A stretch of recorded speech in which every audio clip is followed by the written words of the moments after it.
The stars looked different here at the edge of known space. Commander Juan pressed his face against the cold viewport of the Pathfinder, watching the massive alien ships that floated in perfect formation around them. Each vessel was positioned exactly 50 light-years from the edge, as if someone had drawn an invisible circle in space and warned everyone not to cross it. "Look at the size of those things," whispered Lieutenant Minho from behind him. The young pilot's eyes were wide as he stared at the nearest alien station. It was made of pure crystal, bigger than 3 Earth cities put together, and it glowed with a soft blue light that hurt to look at directly. The crystal ship belonged to the Vorthak, a species that thought with one giant shared brain. Their vessel looked like a frozen piece of starlight, all sharp angles and gleaming surfaces. Inside, thousands of alien minds worked together, processing information faster than any human computer ever could. "And that one over there?" Minho pointed to a ship that seemed to be made of pure energy. It flickered and pulsed like a living thing, sometimes solid, sometimes transparent. "The luminals don't even have bodies. They're just minds made of electricity living inside those energy fields." Dr. Yuna Kim joined them at the viewport, her arms full of data tablets. She was the smartest person on their ship, maybe the smartest human in this whole sector of space. But even she looked small and uncertain when she stared at the alien vessels surrounding them. "The Zephyrian ships are the most impressive," she said, pointing to vessels that seemed to bend space around themselves. They looked like they were underwater, with light bending and twisting around their hulls. "They can fold space-time itself. They could travel across the galaxy in minutes if they wanted to." Commander Juan nodded slowly. Every species here was more advanced than humanity. The Vorthak had been traveling between stars when humans were still living in caves. The luminals had evolved beyond physical bodies before Earth's first cities were built.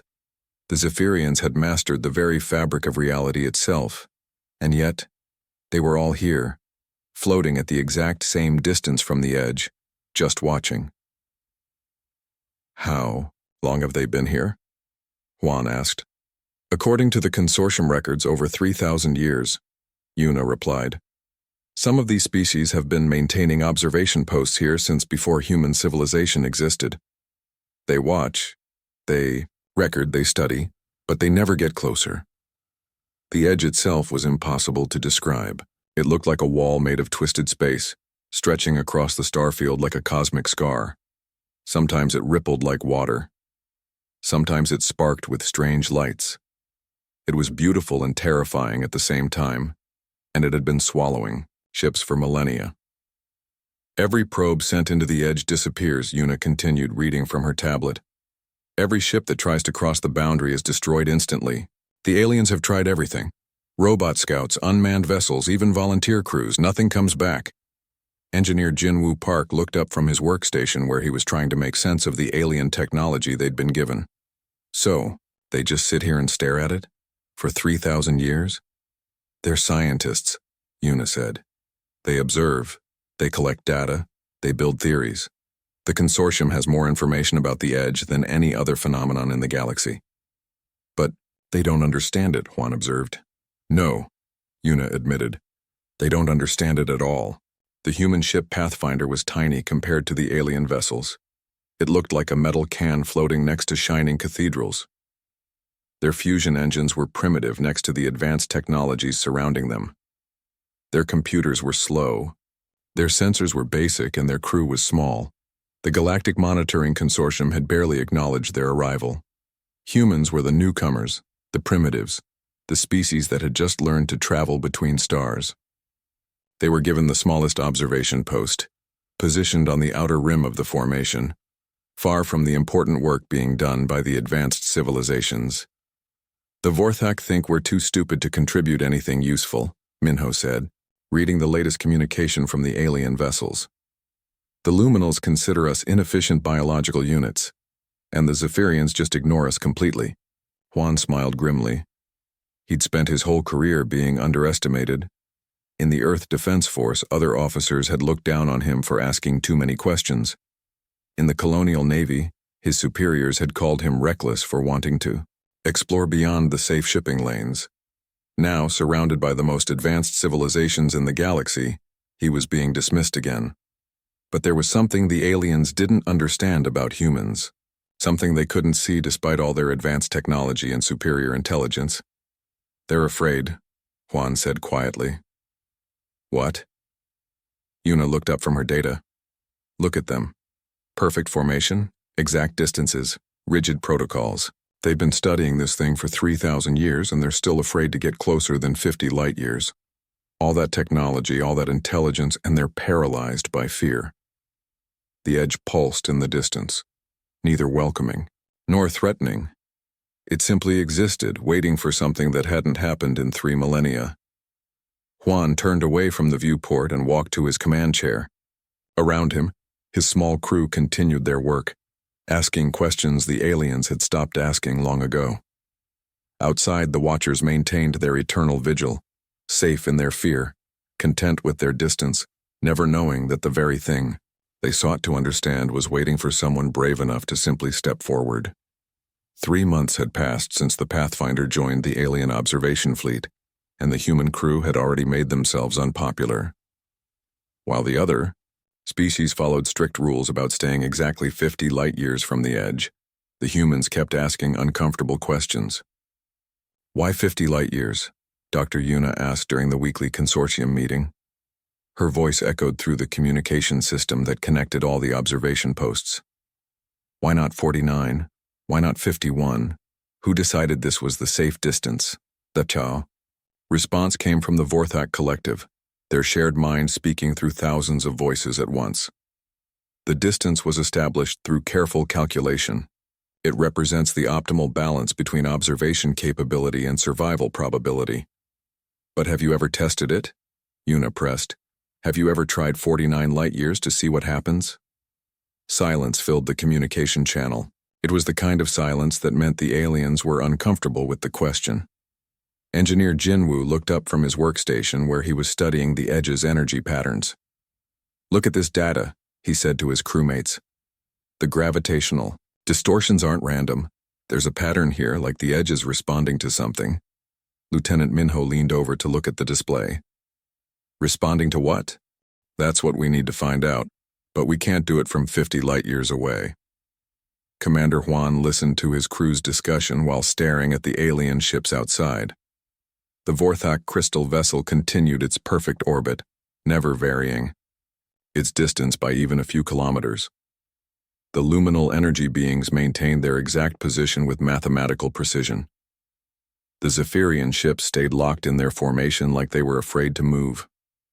"Request permission to move our observation post to 40 light years," Juan said into the communication system. The response was immediate and came from multiple species at once. "Denied," said the Vorthak. "Inadvisable," added the Luminals. "Statistically, dangerous," concluded the Zephyrians. "Why?" Juan asked simply. "Because that is not the established protocol," the Vorthak replied. "The safety distance has been maintained for 3,000 years. It exists for valid reasons." "What reasons?" Yuna asked. "Has anyone ever explained why 50 light years is safe but 49 is deadly?" Another uncomfortable silence. "Your species has a documented tendency toward reckless behavior," the Luminals finally responded. "This tendency must be controlled to prevent disaster." Pilot Suman laughed from her station. "Reckless? We call it curious." "Curiosity without caution leads to extinction," the Zephyrians observed. "We have studied your species' history. You explore before you understand. You act before you think. This is why you remain primitive." Later that day, after the official communications ended, the human crew gathered in their small common room. It was cramped compared to the vast spaces of the alien vessels, but it felt warm and alive in a way their sterile stations never could. "They're scared," Yuna said, spreading her data across the table. "Look at this. 3,000 years of observation, and they have exactly the same information they had after the first 100 years. They're not learning anything new because they're too afraid to try anything different." Jinwoo pulled up his analysis of the edge's behavior. The energy patterns show clear responses to nearby ships. When the Vorthak vessel adjusts its orbit, the edge reacts. When the luminals modify their energy output, the edge changes too. It's like it's aware of us. Aware how?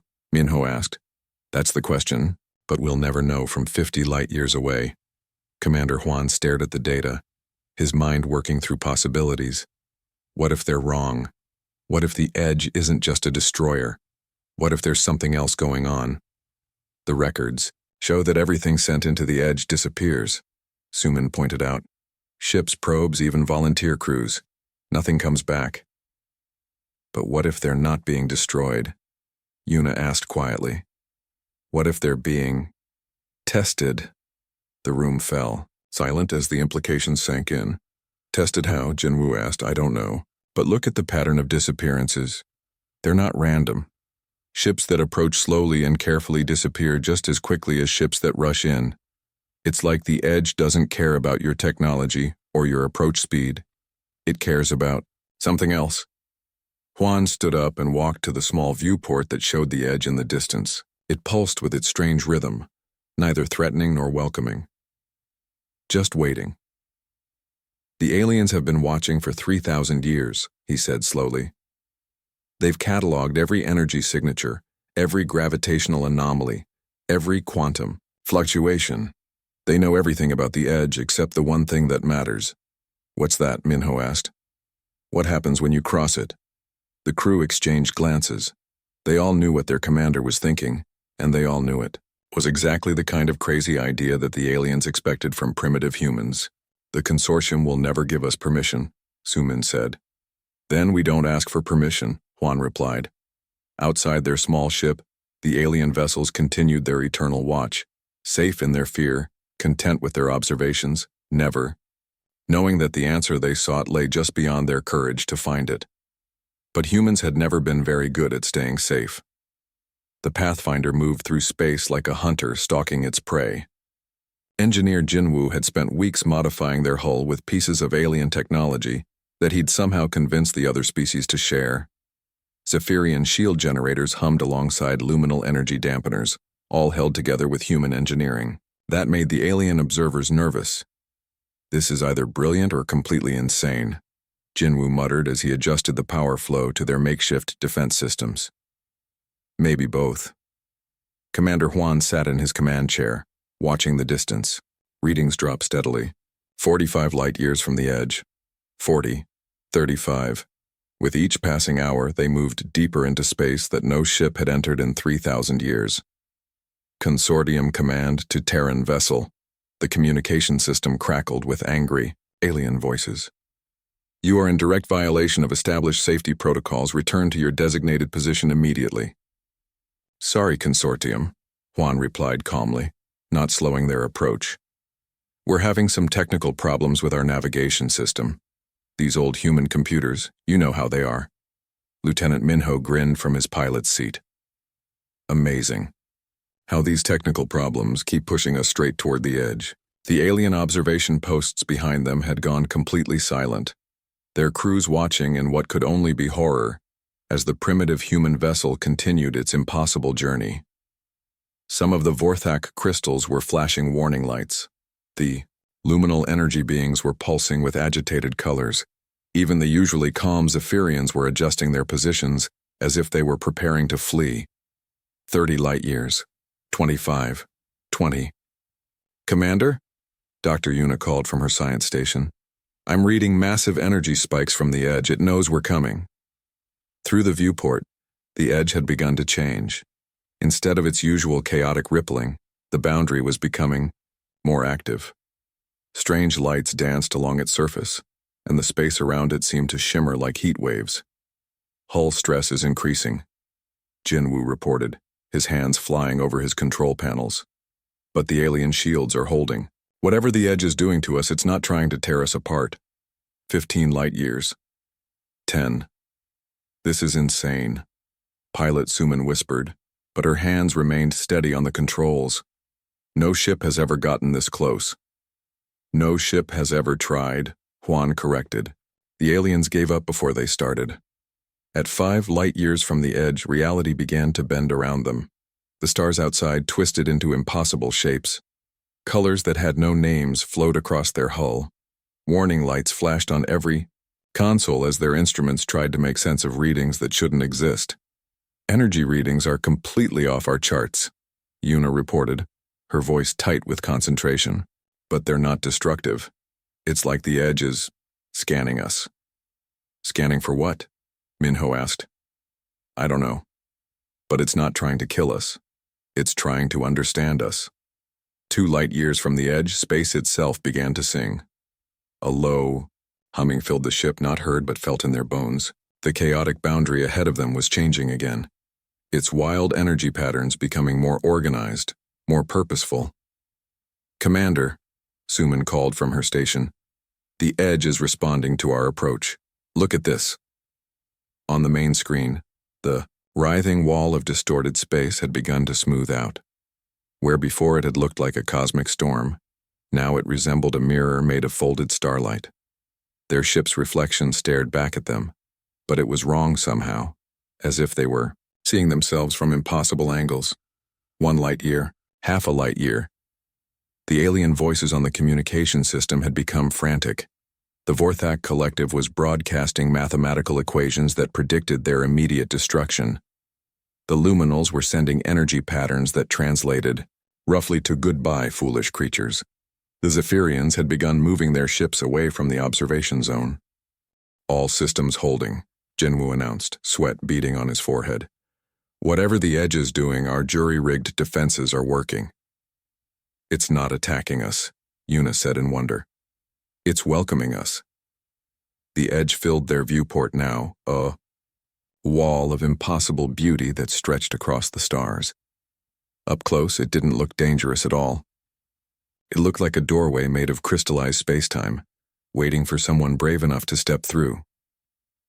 Commander, Suman said quietly, we're at the threshold. 1 more kilometer, and we'll cross the boundary. Juan looked around at his crew. Minho's eyes were bright with excitement.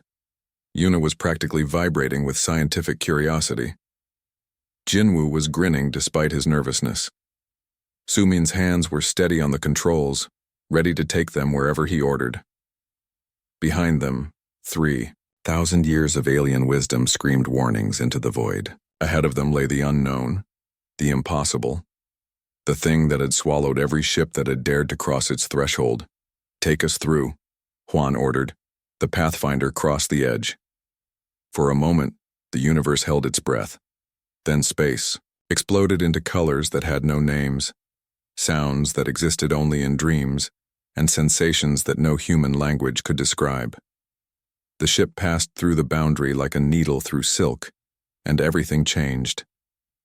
The Edge closed behind them, like a door shutting, leaving the alien observers alone with their fear and their certainty that the humans had just made the greatest mistake in galactic history. But 3 days later, when the Pathfinder emerged from the other side, scarred but triumphant, the universe would learn that sometimes the greatest discoveries waited just beyond the edge of fear. When the Pathfinder emerged from the Edge 3 days later, its hull scarred with strange markings that seemed to shift and change in the light, the entire Galactic Monitoring Consortium fell silent. For 72 hours, they had assumed the humans were dead, just another entry in the long list of ships that had vanished into the boundary's hungry maw. But here they were, limping back into normal space, their primitive vessel somehow intact when ships 1,000 times more advanced had been destroyed instantly. This is impossible, the Vorthak Collective transmitted, their shared consciousness struggling to process what they were seeing. No ship has ever returned from the Edge. The readings must be incorrect. Commander Juan's voice crackled through. The communication system, tired but filled with an excitement that made the alien observers nervous. Consortium Command, this is the Pathfinder.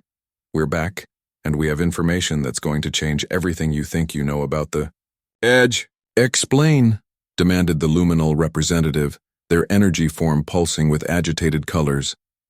Dr. Yuna's voice joined the transmission, her scientific training barely containing her enthusiasm. The Edge isn't a barrier. It's not a natural phenomenon. It's not even a weapon, it's a test. Silence filled the communication channels. The kind of silence that comes when someone says something so impossible that minds refuse to accept it. Elaborate, the Zephyrian commander finally responded, their space-folding technology allowing them to move closer to the damaged human vessel. The Edge is an ancient automated system, Yuna explained, her words careful and precise. It was built by a civilization that vanished millions of years ago. They created it to judge other species, to see if they were worthy of what lies beyond. Judge how? The Vorthak asked. By testing their courage, Commander Juan answered. Not their technology, not their intelligence, not their military might. Their willingness to face the unknown despite the risk. Engineer Jinwu's technical data began flooding the consortium's networks, sensor readings and energy patterns that defied explanation. The scanning we detected wasn't preparation for destruction. It was psychological evaluation.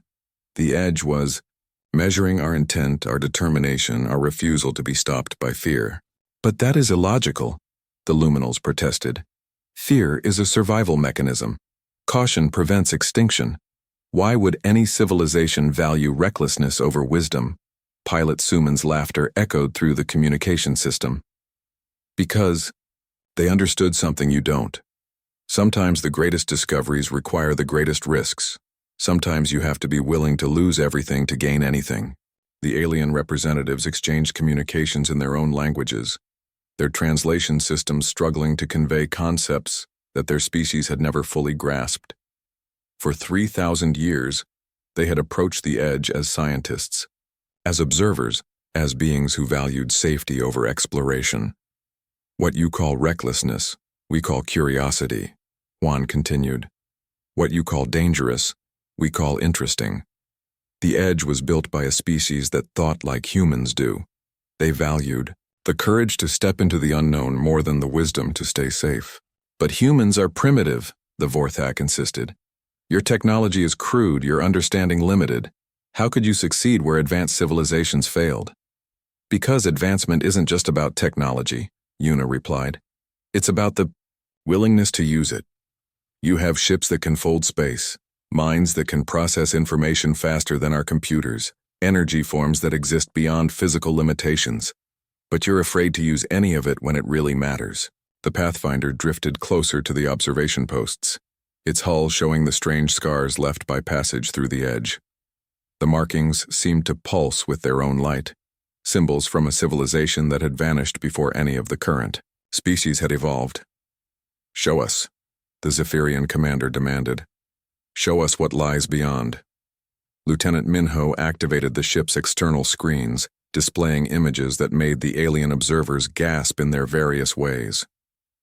Beyond the Edge lay a network of ancient structures, massive installations that spanned star systems, doorways to other galaxies, repositories of knowledge that predated known civilization, technologies that made even the most advanced consortium ships look like toys.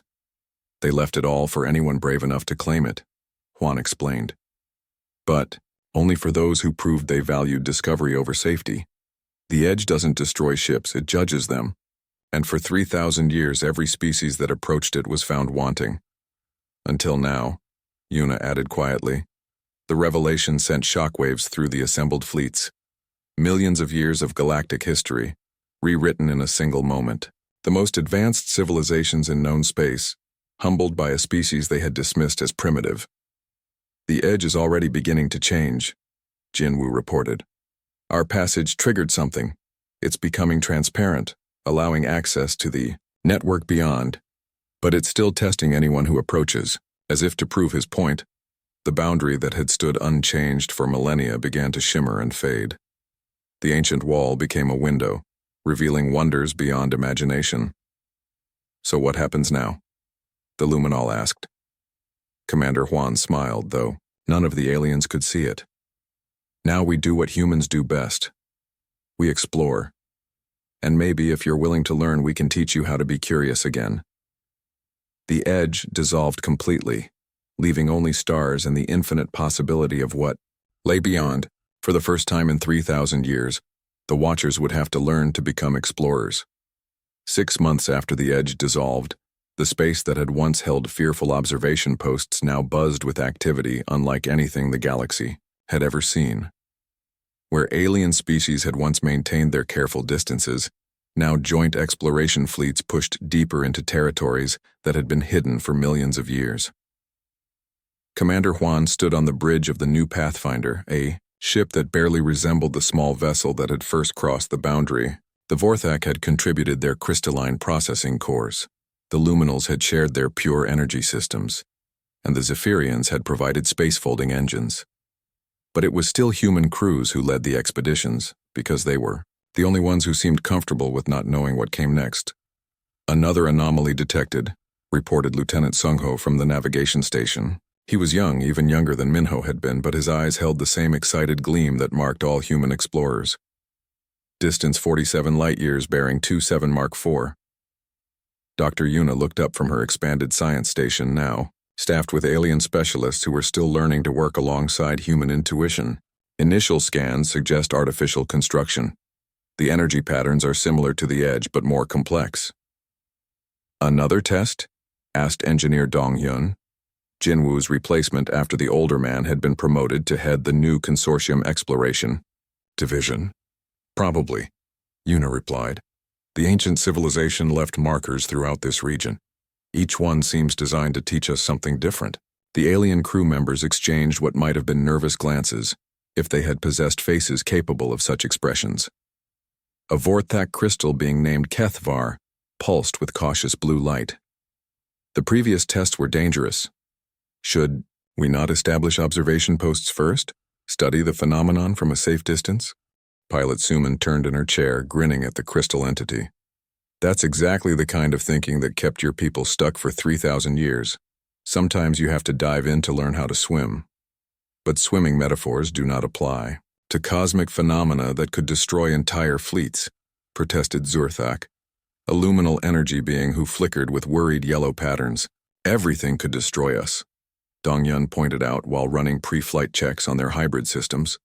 Stellar collapse, quantum fluctuations, accidentally flying into a black hole.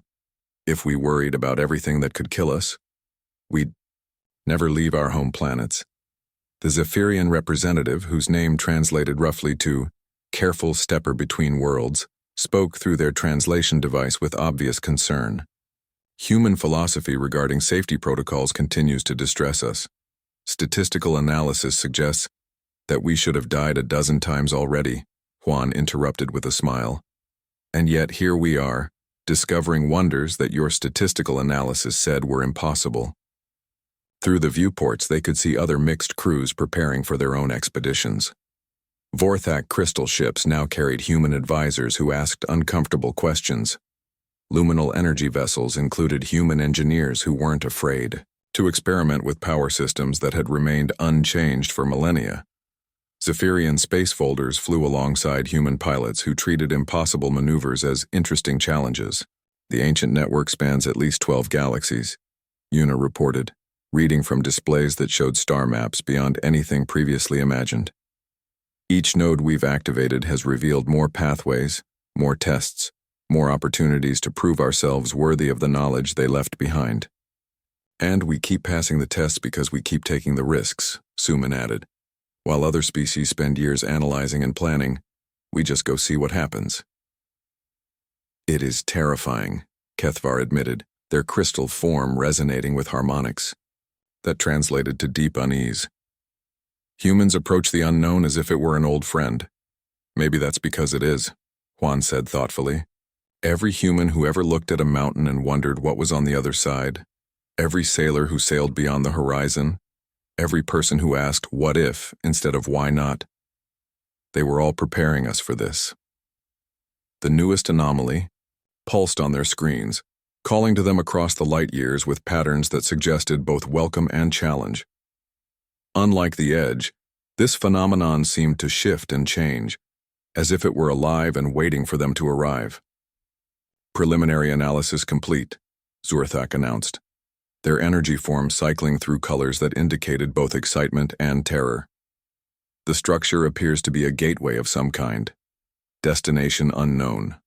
Risk assessment, extremely high. Perfect, Dongyun said, his hands already moving over the controls. I love it when they make it interesting. Course laid in, Sungho reported. We can reach the anomaly in 18 hours at current speed. Juan looked around at his mixed crew, humans who saw the universe as an adventure, aliens who were slowly learning to embrace that adventure despite their fears. Behind them, the dissolved edge had become a highway for species that had spent millennia being afraid of the dark. "Take us there," he ordered. The Pathfinder turned toward the unknown, carrying with it crews from a dozen worlds who had learned the most important lesson the universe had to offer, that the greatest treasures were always hidden just beyond the edge of fear. Behind them, monitoring stations that had once watched from safe distances now served as launch points for expeditions that pushed deeper into mystery. The Watchers had become explorers, following human footsteps into territories where courage mattered more than caution. And somewhere ahead, new wonders waited for those brave enough to find them.